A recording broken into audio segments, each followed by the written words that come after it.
Hi friends, welcome back to our channel Lavanya ಕಿಚನ್ಗೆ ಸ್ವಾಗತ. ಇವತ್ತಿನ ರೆಸಿಪಿಲಿ ನಾನು ಇನ್ಸ್ಟೆಂಟಾಗಿ ಸೆಟ್ ದೋಸೆ ಮಾಡಿದ್ದೀನಿ. ಸೊ ಅದು ಕಾಂಬಿನೇಷನ್ ಆಗಿ ಆನಿಯನ್ ಚಟ್ನಿ ಮಾಡಿದ್ದೀನಿ. ಬೆಳಗಿನ ಬ್ರೇಕ್ಫಾಸ್ಟ್ಗೆ ತುಂಬಾ ಬೇಗ ಮಾಡ್ಕೋಬೋದು, ತುಂಬಾ ಈಸಿಯಾಗಿ ಕೂಡ ಮಾಡ್ಕೋಬೋದು. ಸೊ ಇವತ್ತಿನ ವಿಡಿಯೋದಲ್ಲಿ ಇದನ್ನು ಯಾವ ಥರ ಮಾಡೋದು ಅಂತ ನಿಮಗೆಲ್ಲ ತೋರಿಸ್ಕೊಡ್ತೀನಿ. ಸೊ ಅದಕ್ಕೂ ಮೊದಲು ಯಾರು ಹೊಸ್ದಾಗಿ ನಮ್ಮ ಚಾನಲ್ ನೋಡ್ತಾ ಇದ್ದೀರಾ ದಯವಿಟ್ಟು ಸಬ್ಸ್ಕ್ರೈಬ್ ಮಾಡ್ಕೊಳ್ಳಿ. ನಿಮ್ಮ ಫ್ಯಾಮಿಲಿ ನಿಮ್ಮ ಫ್ರೆಂಡ್ಸ್ಗೆಲ್ಲ ಶೇರ್ ಮಾಡಿ. ಹಾಗೆ ವಿಡಿಯೋ ಇಷ್ಟ ಆದರೆ ಒಂದು ಲೈಕ್ ಕೊಡಿ. ಸೊ ಈಗ ಯಾವ ಥರ ಮಾಡೋದು ಅಂತ ನೋಡ್ಕೊಂಬರೋಣ ಬನ್ನಿ.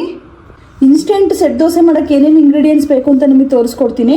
1 ಸ್ಪೂನಷ್ಟು ಸಕ್ಕರೆ ತೊಗೊಂಡಿದ್ದೀನಿ, ಮತ್ತು 1 ಬೌಲಷ್ಟು ಮೊಸರು ತೊಗೊಂಡಿದ್ದೀನಿ, ಮತ್ತು ರುಚಿಗೆ ತಕ್ಕಷ್ಟು ಉಪ್ಪು ತೊಗೊಂಡಿದ್ದೀನಿ, ಮತ್ತು 1 ಈನೋ ಪ್ಯಾಕೆಟ್ ತೊಗೊಂಡಿದ್ದೀನಿ, ಮತ್ತು 1 ಬೌಲು ಅವಲಕ್ಕಿ ತೊಗೊಂಡಿದ್ದೀನಿ. ನೀವು ಗಟ್ಟಿ ಅವಲಕ್ಕಿನಾರು ಹಾಕೋಬೋದು, ಇಲ್ಲ ಮಾಮೂಲಿ ಪೇಪರ್ ಅವಲಕ್ಕಿನಾದರೂ ಯೂಸ್ ಮಾಡ್ಬೋದು. ಮತ್ತು 1 ಬೌಲಷ್ಟು ರವೆ ತೊಗೊಂಡಿದ್ದೀನಿ. ನೋಡಿ, ನಾನು ಏನು ಅವಲಕ್ಕಿ ತೊಗೊಂಡಿದ್ದೆ ಅದನ್ನು 2 ಸರಿ ವಾಶ್ ಮಾಡಿ ಇಟ್ಕೊಂಡಿದ್ದೀನಿ. ಈಗ ಅದೇ ಇದಕ್ಕೆ ನಾನು ರವೆ ತೊಗೊಂಡಿದ್ದೆಲ್ಲ ಫುಲ್ ಹಾಕೋತಾ ಇದ್ದೀನಿ. ಸೊ ಇದಕ್ಕಿವಾಗ ಮೊಸರು ತೊಗೊಂಡಿದ್ದೆ ನೋಡಿ, ಮೊಸರು ಕೂಡ ಸೇರಿಸ್ಕೊತಾ ಇದ್ದೀನಿ. ಸೊ ಮೇಯ್ನ್ ಮೆಜರ್ಮೆಂಟು ಚೆನ್ನಾಗಿ ಗೊತ್ತು ಮಾಡ್ಕೋಬೇಕು. ಸೊ ಹಂಗಾದ್ರೆ ಮಾತ್ರ ಸಾಫ್ಟಾಗಿ ಬರೋದು ದೋಸೆ. ಸೊ ಇದನ್ನು ಇವಾಗ ನೀಟಾಗಿ ಮಿಕ್ಸ್ ಮಾಡ್ಕೊಳ್ಳೋಣ. ಸೊ ಇದನ್ನ ಈಗ 10 ರಿಂದ 15 ನಿಮಿಷ ನೆನೆಯಕ್ಕೆ ಬಿಡೋಣ. ನೋಡಿ, ನೆನೆಸಿ ಇಟ್ಕೊಂಡಿದ್ನಲ್ಲ ಅದನ್ನೊಂದು ಜಾರಿಗೆ ಹಾಕ್ಕೊಂಡಿದ್ದೀನಿ. ನಾನೊಂದು 10 ನಿಮಿಷ ನೆನೆಸ್ಕೊಂಡಿದ್ದೆ ಇದನ್ನು. ಸೊ ಇದಕ್ಕಿವಾಗ ಒಂದು ಅರ್ಧ ಸ್ಪೂನಷ್ಟು ಸಕ್ಕರೆ ಹಾಕೋತಾ ಇದ್ದೀನಿ, ಮತ್ತು ರುಚಿಗೆ ತಕ್ಕಷ್ಟು ಉಪ್ಪು ಹಾಕ್ಕೊಳ್ಳೋಣ. ಮತ್ತು ಇದಕ್ಕೀಗ ನೀರು ಸೇರಿಸ್ಕೊಳ್ಳೋಣ. ನೀರು ಜಾಸ್ತಿ ಹಾಕೊಳ್ಳೋಕೆ ಹೋಗ್ಬೇಡಿ, ಅಂದರೆ ಸ್ವಲ್ಪ ಮಾಮೂಲಿ ದೋಸೆ ಹಿಟ್ಟಿನೋದಕ್ಕೆ ಇರಬೇಕು. ಹಂಗಾಗಿ ಸ್ವಲ್ಪ ಒಂದು ಅರ್ಧ ಗ್ಲಾಸಷ್ಟು ಹಾಕೋತಾ ಇದ್ದೀನಿ. ಸೊ ಇದನ್ನೀಗ ದೋಸೆ ಹಿಟ್ಟಿನೋದಕ್ಕೆ ರುಬ್ಕೊಳ್ಳೋಣ ಚೆನ್ನಾಗಿ. ಬ್ಯಾಟರ್ನ ನಾನು ಇಷ್ಟು ಸಣ್ಣಕ್ಕೆ ರುಬ್ಕೊಂಡಿದ್ದೀನಿ. ಸೇಮ್ ನೀವು ದೋಸೆ ಹಿಟ್ಟನ್ನೆಲ್ಲ ಯಾವ ಥರ ರುಬ್ಕೋತೀರ ಅದೇ ಥರ ರುಬ್ಕೊಳ್ಳಿ, ಚೆನ್ನಾಗಿರುತ್ತೆ. ಸೊ ಈಗ ಇದನ್ನು ತೆಗೆದ್ಬಿಟ್ಟು ಒಂದು ಬೌಲ್ಗೆ ಹಾಕೋತೀನಿ. ಹಿಟ್ಟು ಸ್ವಲ್ಪ ಗಟ್ಟಿ ಏನಂಗೆ ಇರಬೇಕು, ತೀರಾ ತೆಳು ಮಾಡ್ಕೊಳಕ್ಕೆ ಹೋಗ್ಬೇಡಿ. ಸೊ ಇದಕ್ಕೆ ಈನೋ ಪ್ಯಾಕೆಟ್ ಸೇರಿಸ್ಕೊತಾ ಇದ್ದೀನಿ. ಸೊ ಈನೋ ಒಂದರಲ್ಲಿ ನಾನು ಅರ್ಧದಷ್ಟು ಹಾಕ್ತಾ ಇದ್ದೀನಿ. ಸೊ ನೀವು ಸ್ವಲ್ಪ ಜಾಸ್ತಿ ಮಾಡ್ತೀನಿ ಅಂತ ಹೇಳಿದ್ರೆ 1 ಹಾಕೋಬೋದು. ಸೊ ಇದು ಬೇಡ ಅಂತ ಹೇಳಿದ್ರೆ ನೀವು ಸೋಡಾ ಹಾಕೋಬೋದು, ಅಡುಗೆ ಸೋಡಾನ. ಸೊ ಈನೋ ಹಾಕ್ಬಿಟ್ಟು ಒಂದು ಸ್ವಲ್ಪ ನೀರು ಹಾಕೋತಾ ಇದ್ದೀನಿ.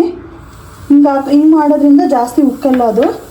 ಹಾಕೊಂಡು ನೀಟಾಗಿ ಮಿಕ್ಸ್ ಮಾಡ್ಕೊಳ್ಳೋಣ, ಹಿಟ್ಟಿಗೆಲ್ಲ ಹಿಡಿಯೋ ಥರ.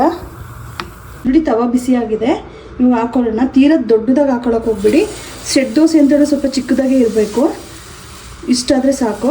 ಸೊ ಹಾಕುವಾಗ ಕಮ್ಮಿ ಸ್ಟೀಮಲ್ಲೇ ಇರಲಿ. ಸೊ ಹಾಕಿದ್ಮೇಲೆ ಸ್ಟೀಮ್ ಜಾಸ್ತಿ ಮಾಡ್ಕೊಳ್ಳೋಣ. ಬೇಕು ಅಂದರೆ ಮುಚ್ಕೋಬೋದು, ಇಲ್ಲಾಂದರೆ ಹಾಗೇನೂ ಕೂಡ ಬೇಯಿಸ್ಕೋಬೋದು. ನೋಡಿ, ನೀಟಾಗಿ ಬೆಂದಿದೆ. ಸೊ ಇದನ್ನೇನು ಮೇಲ್ಗಡೆ ಬೇಯಿಸ್ಕೋಬೇಕು ಅಂತ ಏನಿಲ್ಲ, ಒಂದು ಸೈಡ್ ಬೇಯಿಸಿದ್ರೆ ಸಾಕು. ಸೊ ನೋಡಿ, ಇಷ್ಟು ನೀಟಾಗಿ ಬರ್ತಾಯಿದೆ ಅಂತೇಳಿ ತೆಗೆದ್ಬಿಟ್ಟು ಒಂದು ಪ್ಲೇಟ್ಗೆ ಹಾಕೊಳ್ಳೋಣ. ನೋಡಿ, ದೋಸೆಗೆ ಕಾಂಬಿನೇಷನ್ ಆಗಿ ಆನಿಯನ್ ಚಟ್ನಿ ಮಾಡ್ತಾ ಇದ್ದೀನಿ. ಸೊ ಅದಕ್ಕೆ ಏನೇನು ಇಂಗ್ರೀಡಿಯೆಂಟ್ಸ್ ಬೇಕು ಅಂತ ತೋರಿಸ್ತೀನಿ. ಸೊ 1 ಈರುಳ್ಳಿನ ದಪ್ಪದಾಗಿ ಕಟ್ ಮಾಡಿ ಇಟ್ಕೊಂಡಿದ್ದೀನಿ, ಮತ್ತು ಸ್ವಲ್ಪ ಹುಣಸೆಹಣ್ಣು ತೊಗೊಂಡಿದ್ದೀನಿ, ಮತ್ತು ಸ್ವಲ್ಪ ಬೆಲ್ಲ ತೊಗೊಂಡಿದ್ದೀನಿ. ಸೊ ಬೆಲ್ಲ ಬೇಕು ಅಂದರೆ ಹಾಕೋಬೋದು, ಇಲ್ಲಾಂದರೆ ಸ್ಕಿಪ್ ಮಾಡ್ಕೋಬೋದು.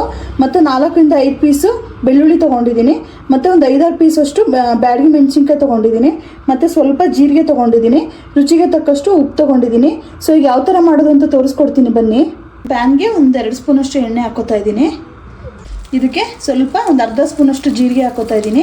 ಸೊ ಜೀರಿಗೆನೂ ಕೂಡ ಬೇಕು ಅಂದರೆ ಹಾಕ್ಕೊಳ್ಳಿ. ಆನಿಯನ್ ಚಟ್ನಿ ಸಾಮಾನ್ಯ ಯಾರು ಜೀರಿಗೆ ಯೂಸ್ ಮಾಡಲ್ಲ, ನಾನು ಸ್ವಲ್ಪ ಹಾಕ್ತಾ ಇದ್ದೀನಿ. ಮತ್ತು ಅದೇ ಇದಕ್ಕೆ ಬೆಳ್ಳುಳ್ಳಿ ಹಾಕೋತಾ ಇದ್ದೀನಿ. ಇದನ್ನು ಸ್ವಲ್ಪ ಫಸ್ಟು ಫ್ರೈ ಮಾಡ್ಕೊಳ್ಳೋಣ. ಇದು ಸ್ವಲ್ಪ ಫ್ರೈ ಆದ ನಂತರ ಇದಕ್ಕೆ ಬ್ಯಾಡಗಿ ಮೆಣಸಿನ್ಕಾಯಿ ಹಾಕೋತಾ ಇದ್ದೀನಿ.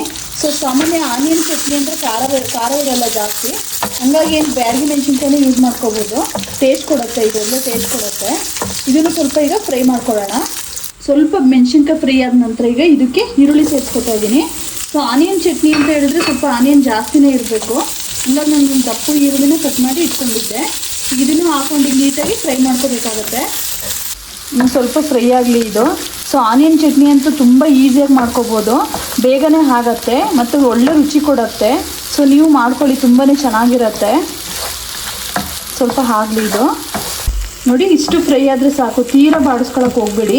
ಸೊ ಇವಾಗ ಗ್ಯಾಸ್ ಆಫ್ ಮಾಡ್ಕೋತೀನಿ. ಸೊ ಇವಾಗ ಇದಕ್ಕೆ ರುಚಿಗೆ ತಕ್ಕಷ್ಟು ಎಷ್ಟು ಬೇಕು ಉಪ್ಪು ನೋಡಿ ಹಾಕೊಳ್ಳೋಣ. ನಾನೊಂದು ಅರ್ಧ ಸ್ಪೂನಷ್ಟು ಹಾಕೋತಾ ಇದ್ದೀನಿ. ಮತ್ತು ಇದಕ್ಕೆ ಹುಣಸೆ ಹಣ್ಣು ತೊಗೊಂಡಿದ್ನಲ್ಲ, ಹುಣಸೆ ಹಣ್ಣು ಹಾಕೋತಾ ಇದ್ದೀನಿ. ಮತ್ತು ಇದಕ್ಕೆ ಬೆಲ್ಲ ಸೇರಿಸ್ಕೊತಾ ಇದ್ದೀನಿ. ಸೊ ಬೆಲ್ಲ ಆವಾಗಲೇ ಹೇಳ್ದಂಗೆ ಬೇಕು ಅಂದರೆ ಹಾಕ್ಕೊಳ್ಳಿ, ಇಲ್ಲಾಂದರೆ ಸ್ಕಿಪ್ ಮಾಡ್ಕೋಬೋದು. ಕೆಲವರು ಇಷ್ಟ ಆಗಲ್ಲ ಅಂತ ಹೇಳಿದ್ರೆ ಸ್ಕಿಪ್ ಮಾಡ್ಕೋಬೋದು. ಸೊ ಇದನ್ನು ಇವಾಗ ಮಿಕ್ಸ್ ಮಾಡಿಕೊಂಡು ಒಂದು ಜಾರ್ಗೆ ಹಾಕ್ಕೊಂಡು ರುಬ್ಕೊಳ್ಳೋಣ ಸಣ್ಣಕ್ಕೆ. ನೋಡಿ, ನಾನು ಜಾರ್ಗೆ ಹಾಕ್ಕೊಂಡಿದ್ದೀನಿ. ಅದಕ್ಕೆ ಒಂದು ಸ್ವಲ್ಪ ನೀರು ಸೇರಿಸ್ಕೊತಾ ಇದ್ದೀನಿ. ನೀರು ಜಾಸ್ತಿ ಹಾಕೊಳ್ಳೋಕೆ ಹೋಗ್ಬಿಡಿ, ಸ್ವಲ್ಪ ಗಟ್ಟಿನೇ ಇರಲಿ ಇದು. ಸೊ ಇದನ್ನೀಗ ಸಣ್ಣಕ್ಕೆ ರುಬ್ಕೊಳ್ಳೋಣ. ನೋಡಿ, ನಾನು ಚಟ್ನಿನ ಇಷ್ಟು ಸಣ್ಣಕ್ಕೆ ರುಬ್ಬಿ ಇಟ್ಕೊಂಡಿದ್ದೀನಿ. ಸೊ ತುಂಬಾ ಚೆನ್ನಾಗಿರುತ್ತೆ. ಸೊ ನೀವು ಬೇಕು ಅಂತ ಹೇಳಿದ್ರೆ ಮೇಲೊಗ್ಗರಣೆ ಕೊಡ್ಕೋಬೋದು. ನಾನು ಇದೇ ಟೇಸ್ಟಿಯಾಗಿರುತ್ತೆ ಅಂತೇಳಿ ಮೇಲೊಗ್ಗರಣೆ ಏನು ಕೊಡ್ಕೋತಾ ಇಲ್ಲ. ಸೊ ಈಗ ಇದನ್ನು ತೆಗೆದ್ಬಿಟ್ಟು ಒಂದು ಬೌಲ್ಗೆ ಹಾಕೊಳ್ಳೋಣ. So finally instant set dosa ಹಾಗೂ ಆನಿಯನ್ ಚಟ್ನಿ ರೆಡಿಯಾಗಿದೆ.